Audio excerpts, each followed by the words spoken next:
మందినైతే నేనైతే ముక్కలు ముక్కలుగా చేసి ఒక హిజ్రాని అయితే కడితేర్చిన విషయం నిజంగా ఈరోజు ఈ హిజ్రాలంతా ఆందోళన చేస్తున్నారు. ఈ మనిషి అసలు ఎందుకు అంత దారుణంగా చంపాలి దీపుని అని చెప్పి వీళ్ళైతే ఆందోళన చేస్తున్నారు. మనతో పాటు ఈ అనకాపల్లికి సంబంధించి హిజ్రాలు అయితే ఉన్నారు. అమ్మ చెప్పండి, ఏం చెప్తారు ప్రధానంగా మీరు? ప్రధానంగా చెప్పాలంటే ఆల్రెడీ మీ అందరికీ తెలిసిందే ఈ సంఘటన. సోమవారం సాయంత్రం జరిగింది. నిన్న నైట్ అంతా పోలీసులు కూడా చాలా హెల్ప్ చేశారు మాకు నిజంగాన. తను నిద్రాహారాలు మానేసి డిఎస్పీలు, ఎస్సీలు ప్రతి ఒక్కరు కూడా ఇందులో పూనుకొని చాలా చాకచక్యంగా దొంగను పట్టుకున్నారు. ఎవరైతే చంపారో చాలా ఇంత ఈజీగా పట్టుకుంటారనేది మేము అసలు ప్రధానంగా ఇంత కర్కటంగా చంపాల్సిన అవసరం ఏంటి? ఎందుకు వచ్చింది అసలు ఆయనకి? తన హస్బెండ్ అండి. తను ఎవరికి చూపించేది కాదు. తను ఒక రూములోని తనని పెట్టి బందీఖానా చేసి ఉంచుకుండేది. తను ఒక ఇజ్రాకి పరిచయం చేయలేదు.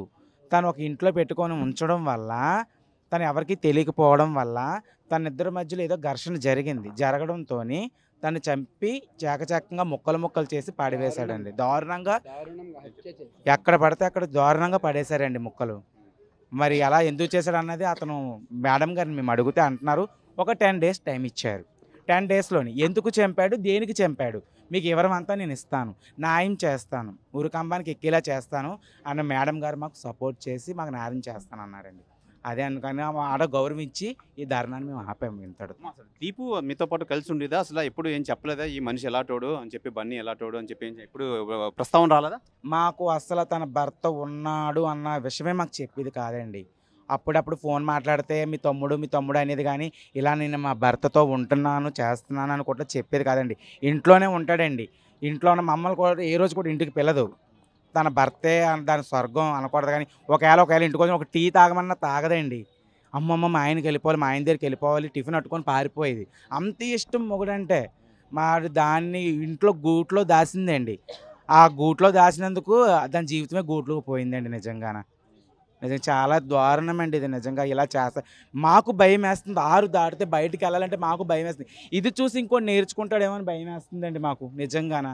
ఒక పక్క నుంచి కన్నతల్లి శోభ పడుతుంది, ఒక పక్క నుంచి మా దగ్గర నుంచి మా కమిటీ పిల్లల గురించి ఎలా జరిగిందని మేము ఎంతో బాధపడుతున్నామండి. నిజంగాన చాలా దారుణమండి ఇది. అనకాపల్లిలో ఇది 4వదండి. నిజంగాన 3 ఇట్లు జరిగాయండి, ఇది 4వది. పోలీసులు నిజంగా అండి హ్యాట్సప్ కొట్టాలండి. నిజంగా చాలా నిజం చాకచక్యంగా చేశారండి. పోలీసు బాగా ఫుల్ సపోర్ట్ చేశారండి. 10 daysలోని మాకు నిజాలన్నీ చెప్తాను అన్నారండి.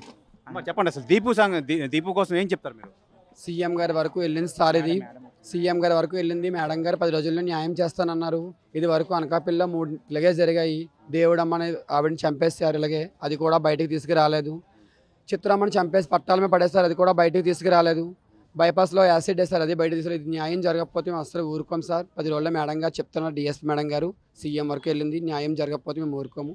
10 రోజుల తర్వాత మా పని మేము చేసుకుంటూ పోతాం సార్. అయితే ప్రధానంగా మనం చూసుకోవచ్చు, ఈ హిజ్రాలు అయితే ఎవరైతే ఉన్నారో ఈ దీపు విషయంలో 10 రోజులు అయితే టైం ఇవ్వండి అని చెప్పి పోలీసులు అయితే వీళ్ళకైతే మాట ఇవ్వడం అయితే జరిగింది. అంతవరకు మీరు ఎటువంటి ఆందోళనలు చేయొద్దు అని చెప్పి వీళ్ళకైతే వీళ్ళ దగ్గర నుంచి అయితే మాట అయితే తీసుకున్నారు. 10 రోజుల్లో మొత్తం నిందితుడు ఎందుకు చెప్పాడు, ఎందుకు ఇంత కర్కటంగా చంపాల్సిన అవసరం ఎందుకు వచ్చిందని చెప్పి మొత్తం డీటెయిల్గా మేము ఎంక్వైరీ చేసి చెప్తాం. అంతవరకు మీరు ఎటువంటి ఆందోళనలు చేయొద్దని చెప్పి హిజ్రాల దగ్గర నుంచి అయితే పోలీసులు అయితే ఈ మాట అయితే తీసుకున్నారు. ఏదేమైనా ఇంత దారుణంగా జరగడం ఇప్పుడు చూడలేదు. అలాగే ప్రతిసారి హిజ్రాల మీద అయితే ఇలాంటి అమానుషమైన ఘటనలు జరుగుతున్నాయి, దానికి ఎటువంటి న్యాయం చేకూర్చలేదని చెప్పి హిజ్రాలు అయితే ఆందోళన అయితే తెలియజేస్తున్నారు. మరిన్ని వీడియోస్ కోసం ఛానల్ ని సబ్స్క్రైబ్ చేయండి. లేటెస్ట్ అప్డేట్స్ కోసం వాట్సాప్ ఛానల్ ని ఫాలో అవ్వండి. ఆ లింక్ డిస్క్రిప్షన్ లో ఉంది.